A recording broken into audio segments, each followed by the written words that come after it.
तो फिर तुम्हें यहाँ पे क्यों बुलाया गया है? इसने आज ड्रीमर से नहीं बल्कि जुजुत्सु काइसेन पे वीडियो बना डाली है। क्यों, कंटेंट की कमी तो नहीं हो गई थी? हाँ क्यों, इसने ड्रीमर से पे वीडियो क्यों बनाई है? ऐसा तो मार जाना चाहिए। तुम सब चुप कर जाओ। मैंने जुजुत्सु काइसेन पे वीडियो इसलिए बनाई क्योंकि मेरे पास और कोई टॉपिक नहीं था, और वैसे भी ये आजकल ट्रेंडिंग में चल रहा है। वैसे वीडियो का टाइटल क्या है?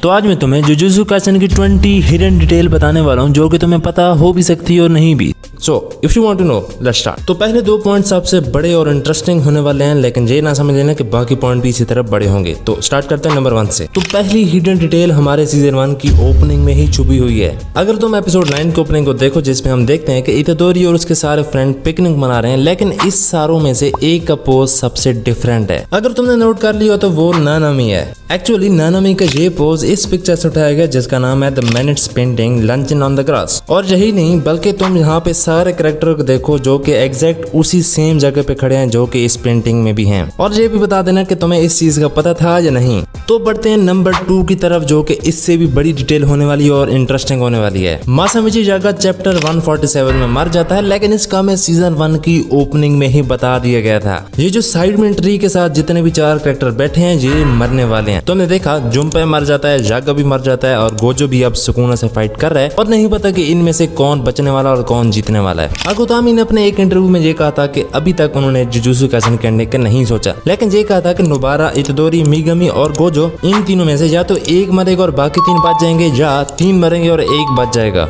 अब अगर तुम पहली सिचुएशन को देखो जिसमें से 1 मरने वाला है और बाकी 3 बचेंगे, तो मेरे ख्याल में गोजो ही मरने वाला है, क्योंकि मांगा में इनकी फाइट तो तुम देख ही रहोगे। और गोजो ने मिगामी को वापस लाना है, तो एज अ टीचर वो अपने स्टूडेंट के लिए जान भी दे सकता है, तो गोजो मर भी सकता है। इस थ्योरी पे तुम क्या कहते हो कमेंट करके बताना। और दूसरी सिचुएशन तुम खुद ही हैंडल कर लेना, क्योंकि अभी तक बहुत सारे पॉइंट रहते हैं कवर करने के लिए। अगर हम पहले नानामी की बात कर रहे थे तो अकुतामी ने नानामी को एज अ विलन बनाने का सोचा था, लेकिन एज अ विलन इसका रोल क्या होता ये नहीं बताया। लेकिन आज के नानामी से बिल्कुल डिफरेंट होता। गेगे अकुतामी ने यूजी इतादोरी का नाम इसलिए रखा था क्योंकि उनके अपने एक दोस्त का नाम यूजी था। यूजी का मतलब तो नहीं पता, लेकिन इतादोरी असल में एक मेडिसिनल प्लांट का नाम है। जैसा कि तुमने पहले भी देखा कि ओपनिंग और एंडिंग में बहुत सारी चीजें छुपी होती हैं, लेकिन वो था सीजन 1। अब जरा सीजन 2 की एंडिंग को देखो, जिसमें हमें पहले से ही बहुत सारी चीजें बता दी गई थी। इसमें जो तुम ब्रिज देख रहे हो वो रियल में जापान में एग्जिस्ट करता है, और मजे की बात कि जो ब्रिज रियल में है वो 2 वे नहीं है बल्कि 1 वे है। लेकिन एनिमे में इसको 2 वे दिखाया गया है, जो कि ये शो करा था कि आगे जाके गोजो और गेतो डिफरेंट रास्ते अपनाएंगे। जुजुत्सु काइसेन में हमें मंकी डी लूफी देखने को मिला मांगा में। जब शिबो रेलवे स्टेशन पे गोजो आता है तो उधर वहाँ पे बहुत सारे लोगों को दिखाया जाता है, जिनमें लूफी भी मौजूद होता है। अगर तुम इसको गौर से देखो तो वही हेयर स्टाइल और वही स्ट्रा हैट इसने पहनी हुई है। सीजन 1 में जब इतादोरी स्पेशल ग्रेड कर से लड़ रहा होता है तो उधर इस सीन को इतादोरी की बैग से दिखाया जाता है, जहाँ पे हम इतादोरी की बैग पे इस सिग्नेचर को देख सकते हैं जो कि तुम्हें पहले स्क्रैच लग रहा था। देखो हमें पता है कि एपिसोड 1 में यूजी ने सुकुना की फिंगर खाई थी, लेकिन ये नहीं बताया था कि इसका टेस्ट कैसा था। तो अकुतामी ने अपने एक Q&A में बता दिया था कि इसका टेस्ट सोप की तरह है। पता है थोड़ा सा अजीब है, लेकिन जो हम सोच रहे थे वो नहीं है। मिगामी फशिगुरो का रिलेशनशिप अपने शिकिगामी के साथ कैसा है एनिमे में नहीं बताया गया, लेकिन कोई बात नहीं, मैं किसके लिए यहाँ पे। लेकिन इससे पहले अगर तुम्हें वीडियो में मजा आ रहा है तो लाइक और सब्सक्राइब कर देना, ताकि हम जल्दी 10K तक जा सकें। मिगामी अपने शिकिगामी की बहुत ज्यादा केयर करता है, और इतना ज्यादा दुख उसे किसी ह्यूमन के मरने पे नहीं होता जितना उसे शिकिगामी को खोने पे होता है। सीजन 2 की एंडिंग में मैंने एक और चीज भी नोट की कि यहाँ पे गोजो बारिश में अम्ब्रेला लेके क्यों चल रहा है, जबकि सीजन 1 में हम देखते हैं कि इसने कोई अम्ब्रेला नहीं उठाया हुआ था। ऐसा इसलिए क्योंकि यंग एज में उसने इन्फिनिटी की पावर को अच्छी तरह से डेवलप नहीं किया था। जुजुत्सु काइसेन में इनुमाकी और उता का हेयर स्टाइल चेंज कर दिया गया था ताकि ये दोनों इतादोरी और मिगामी की तरफ ना लगे। जेजेके के डैडी तोजी फशिगुरो के मुंह पे ये स्कार देखा होगा, लेकिन तुम्हें ये नहीं पता होगा कि ये स्कार आखिर आया कहाँ से। असल में यंग एज में तोजी को ग्रुप ऑफ कर्सेस में फेंका गया था, जिससे उसका ये वाला स्कार बना। शिगुरु गेतो शिनोबु सेंसेई से इंस्पायर्ड है, जो कि जुजु हकाशु का एक कैरेक्टर है, और इन दोनों एनिमे में ये दोनों कैरेक्टर पहले अच्छे होते हैं और बाद में ईवल साइड पे चले जाते हैं। बहुत सारे फैंस ये कहते हैं कि जुजुत्सु काइसेन नारुतो की कॉपी है, जिनमें गोजो काकाशी से इंस्पायर्ड है, लेकिन इनमें एक चीज बिल्कुल डिफरेंट है। काकाशी को स्वीट्स खाना पसंद नहीं है, जबकि गोजो स्वीट्स खाता रहता है, लेकिन एक हद तक। जुजुत्सु काइसेन के वर्ल्ड में 4 सबसे बड़े सोर्सर्स माने जाते हैं, जिनमें गोजो, यूता, सुगुरु और युकी है। माय हीरो एकेडेमिया के राइटर होरिकोशी गेगे अकुतामी के बहुत अच्छे दोस्त भी हैं, और उनके काम को बहुत ज्यादा पसंद भी करते हैं। और इनका जुजुत्सु काइसेन में सबसे फेवरेट कैरेक्टर माहितो है।